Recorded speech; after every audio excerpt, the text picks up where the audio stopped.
Bismillahirrahmanirrahim. Assalamualaikum warahmatullahi wabarakatuh. Insyaallah kita akan bahas tafsir surah Al-Hujurat. Kita akan bahas karena pada surah Al-Hujurat ini ada 5 panggilan kepada orang-orang yang beriman. Ya ayyuhalladzina amanu 5 kali dalam ayat-ayat yang cukup singkat dari tafsir ini. Selain nama Al-Hujurat yang dipilih oleh jumhurul ulama, bahkan nama ini termasuk nama yang masyhur di kalangan para sahabat, surah ini pun ada yang menamakan suratul akhlaq, surah al-akhlaq, surah adab, karena secara substansi surah ini mengajarkan tentang etika, akhlak yang seharusnya dilakukan oleh seorang muslim dalam kehidupannya. Ada 5 panggilan kepada orang-orang yang beriman sesuai dengan level iman mereka. Ada yang levelnya secara umum, ya ayyuhalladzina amanu. Ada yang levelnya orang yang beriman tapi lemah imannya, dipanggil juga di sini. Ada yang levelnya orang yang beriman tetapi suka mengadu domba, juga disebutkan di surah ini. Pada ayat yang pertama dari surah ini, Allah Subhanahu wa ta'ala langsung membuka dengan firman-Nya, ya ayyuhalladzina amanu, wahai orang-orang yang beriman. Ya ayyuhalladzina amanu, wahai orang-orang yang beriman. Sebagai tanbih disebutkan oleh Al-Imam At-Tantawi rahimahullahu ta'ala, sebagai tanbih, peringatan bahwa kita yang membaca surah ini, yang mendapatkan surah ini adalah orang yang beriman, yang iman itulah yang membuat kita tunduk kepada perintah-perintah Allah Subhanahu wa ta'ala. Beda dengan orang-orang kafir. Ketika Allah Subhanahu wa ta'ala menyebutkan mereka, ya ayyuhalladzina kafaru la ta'tadzirul yaum. Jangan kamu minta maaf di hari ini. Jangan kamu minta uzur. Tetapi kalau ya ayyuhalladzina amanu, semuanya penuh dengan ajakan, penuh dengan bimbingan. Karena orang-orang yang beriman pada hakikatnya ia tengah atau mereka tengah dibimbing oleh Allah Subhanahu wa ta'ala. Ini adalah nikmat yang besar ketika kita diseru oleh Allah dengan seruan iman, karena iman itu merupakan sesuatu yang sangat-sangat berharga dalam kehidupan. Pada ayat yang pertama, Allah Subhanahu wa ta'ala berfirman, wahai orang-orang yang beriman, janganlah kalian mendahului Allah dan Rasul-Nya. Perintah pertama kepada kita orang-orang yang beriman, jangan mendahului Allah dan Rasul-Nya. Wattaqullah, bertakwalah kalian kepada Allah. Innallaha sami'un alim. Sesungguhnya Allah Subhanahu wa ta'ala maha mendengar dan maha mengetahui. Al-Imam Ibnu Katsir rahimahullahu ta'ala menyatakan, hadza adabun, ini adalah adab, ini adalah etika, adab. Allah mengajarkan hamba-hambanya yang beriman tentang bagaimana mereka beretika kepada Rasulullah sallallahu alaihi wasallam. Bagaimana orang-orang yang beriman itu harus ihtiram, harus menghormati dan mengagungkan Rasulullah sallallahu alaihi wa ala alihi wasallam. La tuqaddimu baina yadayillahi wa rasulihi. Jangan kalian mendahului Allah dan Rasulnya. Kata Al-Imam Ibnu Katsir rahimahullah, jangan mencoba-coba untuk melakukan sesuatu, bersegera melakukan sesuatu sebelum mendapatkan konfirmasi, sebelum ada konfirmasi atau ilmunya dari Allah dan Rasulnya. Bahkan hendaknya kalian wahai orang-orang yang beriman mengikuti Rasul sallallahu alaihi wasallam. Kunu taba'an lahu fi jami'il umur, dalam semua perkara. Ini penting sekali, bahwa kita sebagai orang yang beriman wajib mengikuti dan jangan mendahului Allah dan Rasulnya. Hadis Muaz bin Jabal radhiyallahu anhu, Rasulullah sallallahu alaihi wa ala alihi wasallam, beliau berkata kepada Muaz ketika beliau utus Muaz ke negeri Yaman untuk berdakwah. Kata Rasulullah, bima tahkum, wahai Muaz, kau mau berhukum dengan hukum apa? Kata Muaz, saya akan berhukum dengan kitabullah. Kalau tidak didapatkan di kitabillah, dengan apa? Kata Rasul, kalau kau tidak mendapatkan hal itu pada sunnah Rasulullah sallallahu alaihi wasallam, baru saya berijtihad. Walaupun hadis ini ada yang mengkritiknya secara sanad, tetapi memang demikianlah yang seharusnya dilakukan oleh seorang muslim.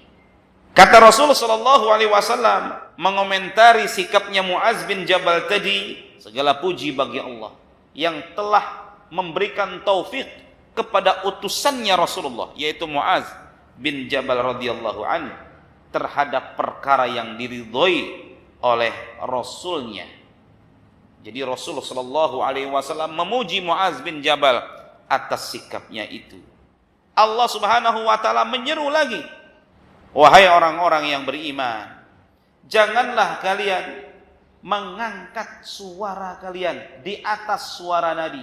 Ini para ulama mengambil istinbat hukum. Kalau kata mereka mengangkat suara saja enggak boleh, apalagi menyelisihi sunnahnya Rasulullah sallallahu alaihi wasallam. Ini masuk dalam kategori al-atfu al-khas 'alal 'am. Ayat yang pertama umum, yang kedua ini khusus. Ini contoh bagaimana seharusnya kita jangan sampai menyelisihi sunnah Rasulullah sallallahu alaihi wa ala alihi wasallam dalam segala hal. Prinsip ini jika diterapkan dan dipraktikkan dalam kehidupan kita, maka kita akan menjadi orang-orang yang berada di bawah petunjuknya Rasul sallallahu alaihi wasallam. Sebaliknya, ketika justru kita jauh dari prinsip ini, kita di luar dari petunjuknya Rasulullah sallallahu alaihi wasallam, walaupun kita mengaku sebagai orang yang mengikuti Rasulullah sallallahu alaihi wasallam. Walaupun seperti itu, tetapi banyak sunnah-sunnah yang justru dilecehkan, banyak sunnah-sunnah yang justru ditinggalkan, banyak ajaran-ajaran Rasulullah sallallahu alaihi wasallam yang justru dianggap bukan ajaran. Banyak di antara orang yang lebih percaya, lebih mengikuti pendapat nenek-nenek moyang dibandingkan dengan pendapatnya Rasulullah sallallahu alaihi wasallam, walaupun mengklaim mengikuti sunnahnya Rasul sallallahu alaihi wa ala alihi wasallam, maka tidak dianggap sebagai pengikutnya Rasulullah sallallahu alaihi wasallam. Mungkin kita bertanya, bagaimana sih kita mengikuti sunnah Rasul sallallahu alaihi wasallam? Tentunya berbeda di zaman dulu, zaman sekarang. Zaman dulu para sahabat melihat Rasul sallallahu alaihi wasallam, melihat, begitu kan? Jadi mudah untuk mengikuti Rasulullah sallallahu alaihi wasallam. Di zaman sekarang seperti apa? Kita nggak pernah melihat Rasulullah, tidak pernah melihat beliau bagaimananya. Makanya kata Rasulullah sallallahu alaihi wasallam, di zaman yang akan datang ada satu kaum yang pahalanya lebih besar dari pahala kalian 40 kali. Kata para sahabat, kok bisa? Iya, mereka nggak pernah lihat saya, tapi beriman dan mengikuti petunjuk saya. Nah, yang kita lihat sekarang adalah petunjuknya. Petunjuknya yang Allah abadikan dalam sunnah-sunnah yang sahihah, dalam hadis-hadisnya, ucapannya, perbuatannya, ketetapannya, itu ada, Pak. Makanya banyak para ulama menyusun buku ensiklopedi hadis. Ensiklopedi hadis seperti Riyadhus Shalihin. Itu kumpulan bagaimana Rasulullah SAW, sabda-sabdanya, etika beliau, bagaimana beliau dalam kesehariannya, ada semuanya. Ya, bagaimana beliau di luar, bagaimana beliau ketika di dalam rumah, bagaimana beliau bersama istrinya.